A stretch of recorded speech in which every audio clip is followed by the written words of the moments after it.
A very good morning to all the students.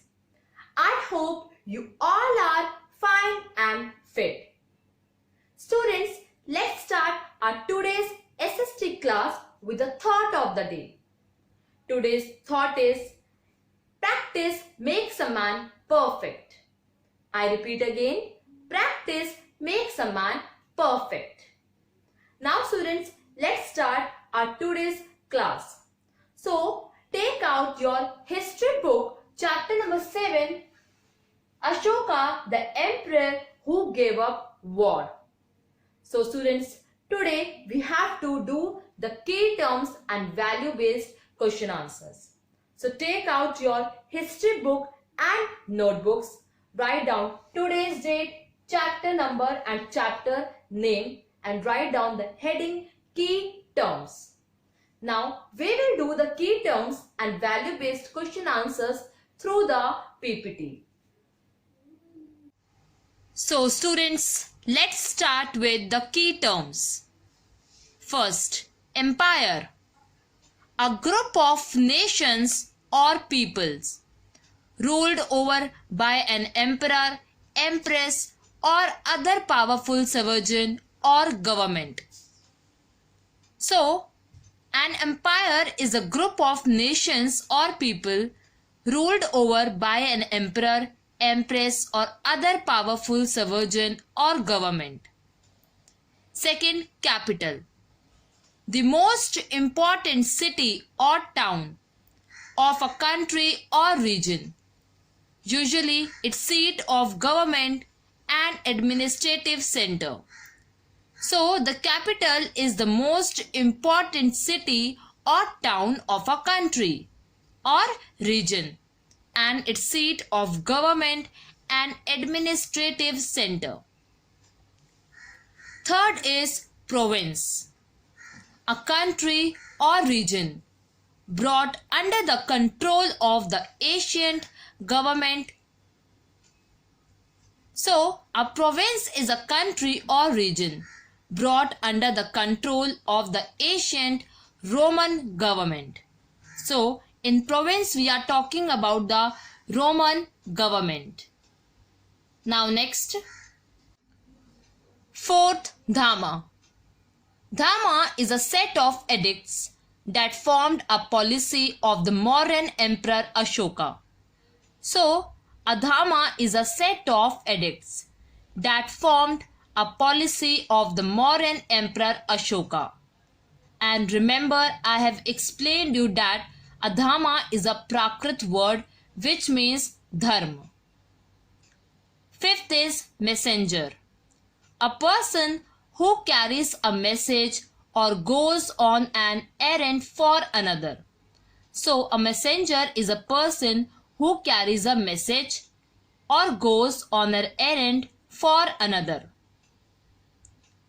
Sixth is official. A person appointed or elected to an office or charged with certain duties. So, an official is a person that is appointed or elected to an office or charged with certain duties. Now, let's start with the value-based question answers. Now, let's start with value-based question answers. First, why do you think the king had special servants to taste the food he ate? So, in this answer, you have to tell that why do you think that king had special servants to taste the food that he ate? Answer. The king is afraid that someone may try to kill him. So, he has special servants to taste the food before he eats. So, the king is always afraid that someone may try to kill him. So, he has special servants to taste the food that he eats. Second, in what ways was Patliputra different from Mohenjo-daro? So you have to write down the difference between Patliputra and Mohenjo-daro. Answer. Patliputra. This is a large and beautiful city. It is surrounded by a massive wall. It has 570 towers and 64 gates. So, a Patliputra is a large and beautiful city. It is surrounded by a massive wall and it has 570 towers and 64 gates. Next is Mohenjo-daro. There was no king, hence there was no place. The city was divided into two parts, the citadel and the surrounding area. So in Mohenjo-daro there was no king and hence there was no place, and the city was divided into the two parts, the citadel and the surrounding area. Now next. Now question number 3. How did the Kalinga War bring about a change in Ashoka's attitude towards war? So you have to write down that how did the Kalinga War bring a change in Ashoka's attitude towards the war? Answer. According to Ashoka, 1 lakh people were killed in this war and 1,50,000 were taken prisoners. Ashoka saw the wounded and dying soldiers, and the widows and the orphans, and the misery and suffering that war had brought to the people. This caused Ashoka much grief and remorse. So he decided that he would not fight any more wars in future. So, according to Ashoka, 1 lakh people were killed in Kalinga War and 1,50,000 people were taken prisoners, and Ashoka saw that there are so many wounded and dying soldiers, widows and orphans, and he saw the misery and the sufferings. So this caused Ashoka much grief and remorse. So he decided that he would not fight any more wars in future. Now students, we have done the key terms and value based question answers. Now we will recapitulate the topic again. Now recapitulate the topic again. Key terms. First is empire. A group of nations or people ruled over by an emperor, empress or other powerful sovereign or government. So this is the definition of an empire. Second, capital. The most important city or town of a country or region. Usually its seat of government and administrative center. Third, province. A country or region brought under the control of the ancient Roman government. So, a province is a country or region brought under the control of the ancient Roman government. This is the definition of province. Now, next.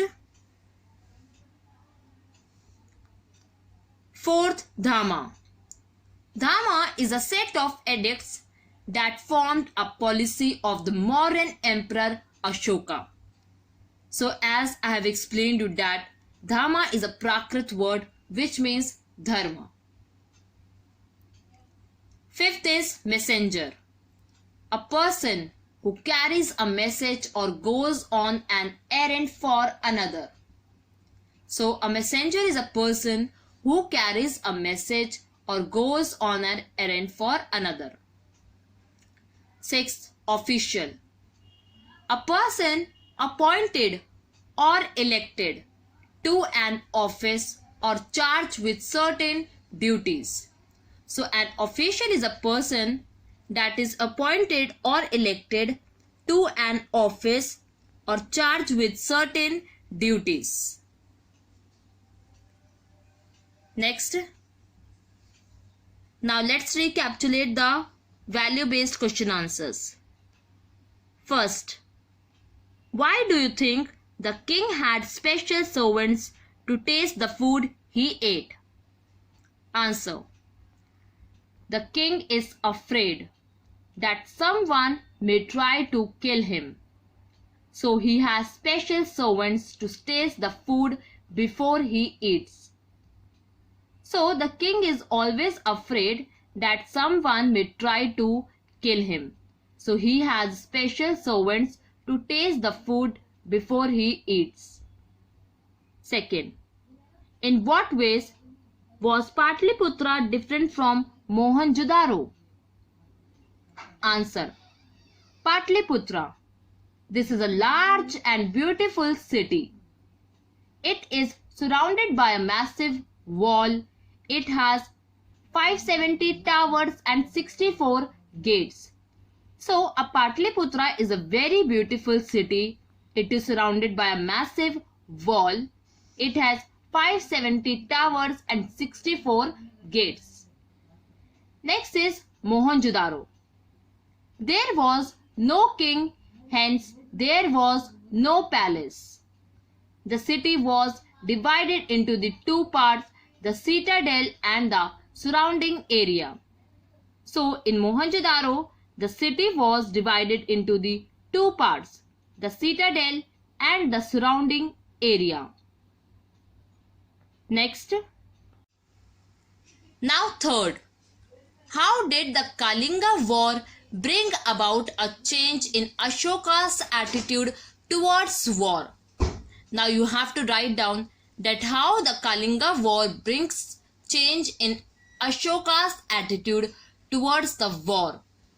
Answer: according to Ashoka, 1 lakh people were killed in this war and 1,50,000 were taken prisoners. Ashoka saw the wounded and dying soldiers and the widows and orphans and the misery and sufferings that war had brought to the people. This caused Ashoka much grief and remorse. So he decided that he would not fight any more wars in future. So according to Ashoka, 1 lakh people were killed in this war and 1,50,000 were taken prisoners. Ashoka saw so many wounded and dying soldiers and the widows, orphans. He also saw the misery and sufferings that war had brought to the people.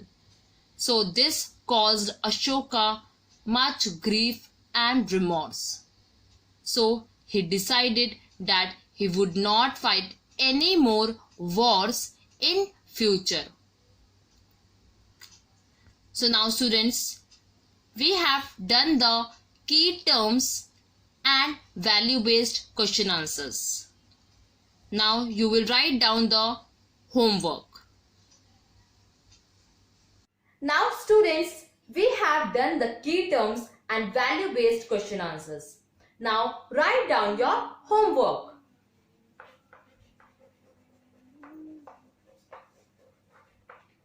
Your homework is do key terms